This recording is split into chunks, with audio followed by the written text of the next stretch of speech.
In the vast expanse of our cosmic neighborhood, orbiting the majestic ringed planet Saturn, lies a world of stark contrasts and scientific mysteries, Dione. Named after the Titaness of Greek mythology, Dione's bright, reflective surface hides ancient scars and geological wonders. It's the fourth largest in a system of over 200 known satellites. By diameter, a mere 1,120 kilometers wide, smaller than the width of Texas. Yet despite its modest size, this frozen world holds secrets that continue to captivate planetary scientists and astronomers alike.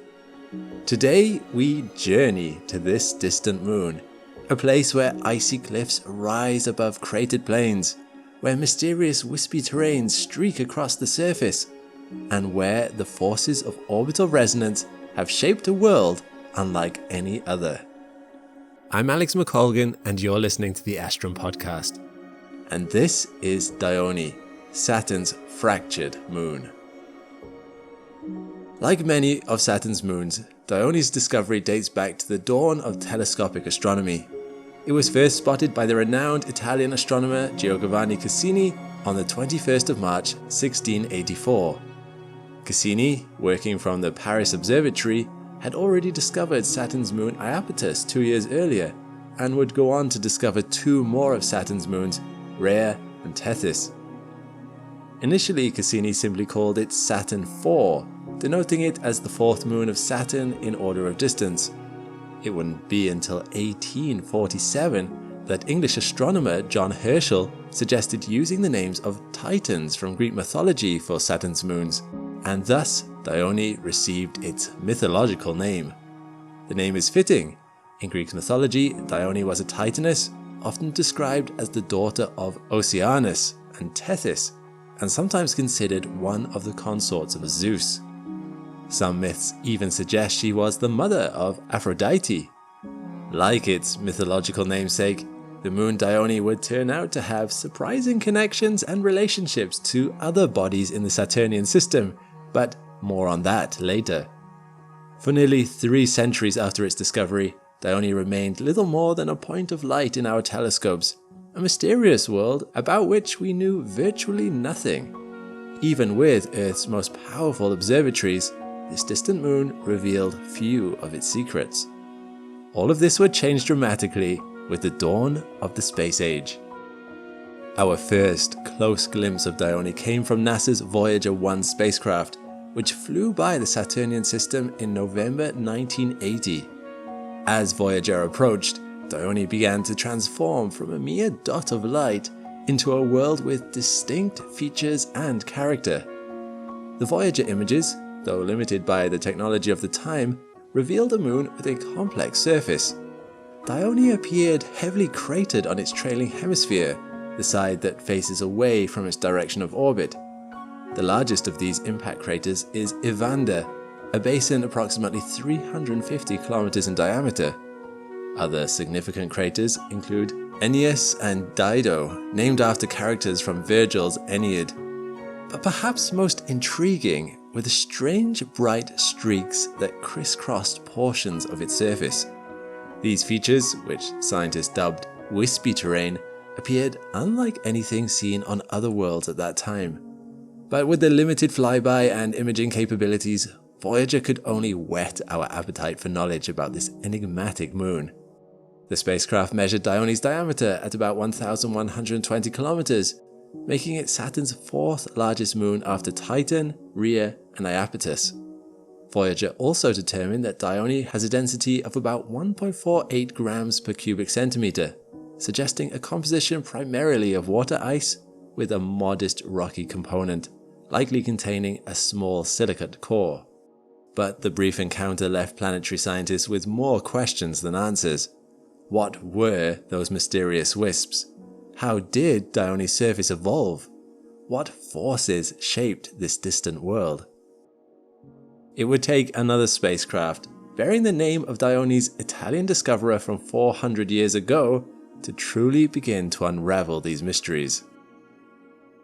In July 2004, NASA's Cassini spacecraft entered orbit around Saturn, beginning what would become a 13-year mission of discovery throughout the Saturnian system. This sophisticated spacecraft carried a suite of scientific instruments that would revolutionize our understanding of Saturn and its moons, and Cassini conducted several close flybys of Dione during its mission, coming as close as 99 kilometers to the moon's surface. These encounters provided unprecedented high-resolution images and a wealth of scientific data about this mysterious world. One of the most significant discoveries came when Cassini revealed the true nature of the mysterious wispy terrain first glimpsed by Voyager. What had appeared as bright, streaky deposits from a distance were actually exposed ice cliffs, the faces of enormous faults cutting through Dione's icy crust. These features, now called chasmata, are in some cases hundreds of kilometers long and several kilometers deep. The most prominent of these features is Palatine chasmata, a massive system of fractures stretching more than 600 kilometers across Dione's surface. Other major fracture systems include Padua chasmata and Carthage fossae. In some places, these fractures cut through craters and other surface features, indicating they formed relatively recently in Dione's geological history. Dione's density measurements from the Cassini mission confirmed that it is composed primarily of water ice with a significant rock component, roughly 40% rock and 60% ice by mass. This gives Dione a mass of about 1.1 times 10 to the power 21 kilograms. Based on this density and mass, scientists confirm the belief Dione likely has a differentiated interior with a modest rocky core surrounded by a thick mantle of ice. The surface temperature of Dione is extremely cold, averaging about minus 187 degrees Celsius. At those temperatures, water ice behaves like rock does on Earth, allowing for the formation of solid geological features like mountains, craters, and canyons. As mentioned, half of Dione's surface is pocked with craters, signs of ancient impacts. But perhaps more intriguing than the craters are the areas where craters are notably absent.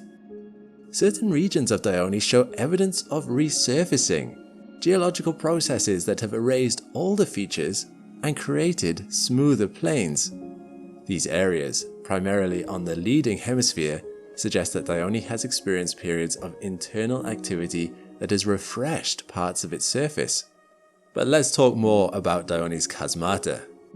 This bright ice stands in stark contrast to the surrounding older surface material, which has been darkened by exposure to radiation and micrometeorite impacts over billions of years. But what caused these enormous fractures? The leading theory is that they formed in response to global stress patterns in Dione's icy crust.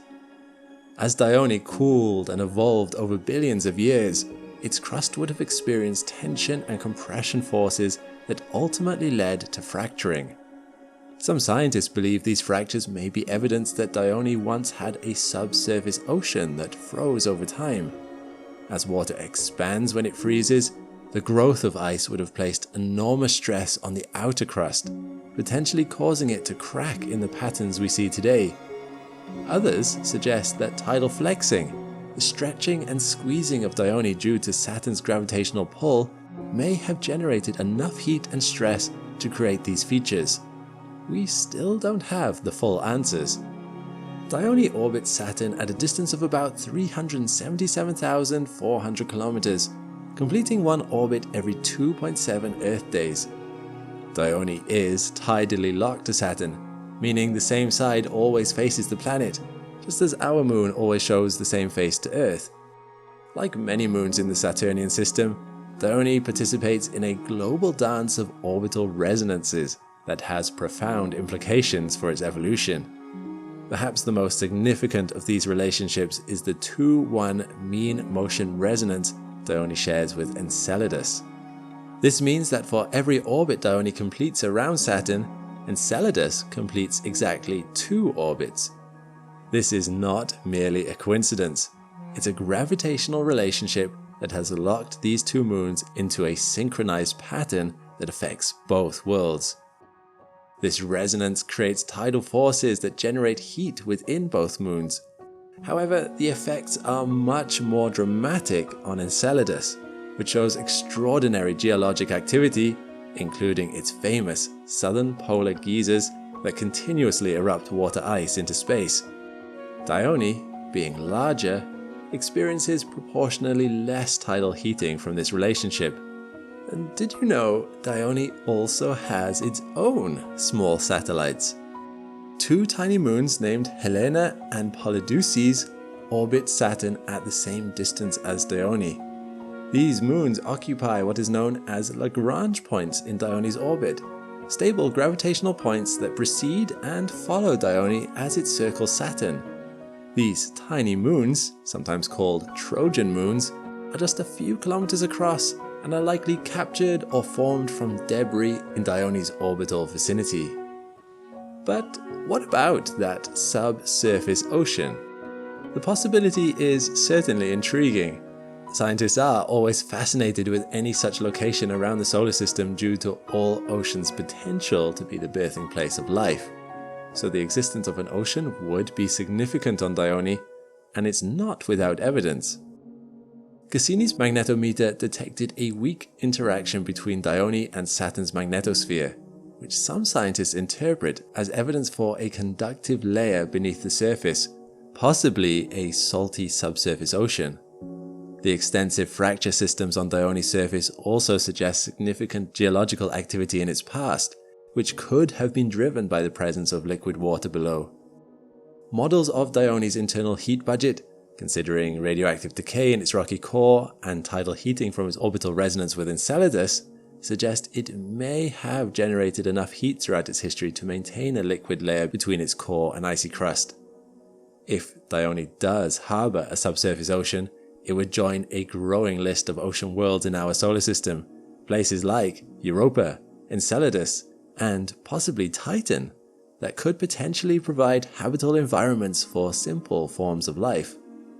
However, unlike Enceladus with its dramatic plumes of water vapor erupting into space, Dione shows no current signs of geological activity that would provide easy access to any subsurface ocean. If an ocean exists within Dione, it remains well hidden beneath kilometers of ice. Since the end of the Cassini mission in 2017, when the spacecraft was deliberately plunged into Saturn's atmosphere, no other spacecraft has visited the Saturnian system. This means our current understanding of Dione is based entirely on the data collected during these limited encounters with Cassini and Voyager. However, the scientific community has proposed several concepts for future missions to the Saturn system that could include further exploration of Dione. These include orbiter missions that would study multiple moons of Saturn, landers that could touch down on Dione's surface, and even specialized missions to search for signs of a subsurface ocean. One particularly ambitious concept is the Enceladus orbiter, which would primarily study Enceladus, but could potentially make multiple flybys of Dione as well. Another proposal, called the Journey to Enceladus and Titan, would similarly focus on those two moons, but include observations of Saturn's other major satellites, including Dione. While none of these mission concepts have been approved for development, the scientific questions raised by our limited exploration of Dione ensure that it remains a compelling target for future study. As we draw back from our close examination of Dione, we're left with a portrait of a world of fascinating contrasts. A moon whose seemingly static, icy surface tells a story of a dynamic past. The extensive networks of bright fractures that crisscross its surface speak to powerful forces that have shaped and reshaped this world throughout history. The striking difference between its cratered trailing hemisphere and smoother leading face hints at ongoing processes that continue to sculpt its features, and subtle clues in its gravitational and magnetic signatures whisper the possibility of a hidden ocean below its frozen exterior. In many ways, Dione exemplifies the surprising complexity we've discovered throughout Saturn's system of moons. What once appeared as mere points of light in our telescopes have been revealed as unique worlds with their own geological characters and evolutionary histories. These discoveries challenge us to rethink our understanding of what drives geological activity in the outer solar system, where the heat of the sun is too distant to power the processes we see on Earth. In the vast symphony of Saturn's moons, Dione plays its own distinct melody, one that continues to fascinate and inspire us to look deeper into the mysteries of our solar system. Well, that's all we have time for today. I hope you've enjoyed listening to this podcast about Saturn's fractured moon. If you've enjoyed what you've heard, please feel free to follow us for more podcasts on other fascinating space topics. But for now, I'm Alex McColgan, and this has been Astrum. All the best, and see you next time.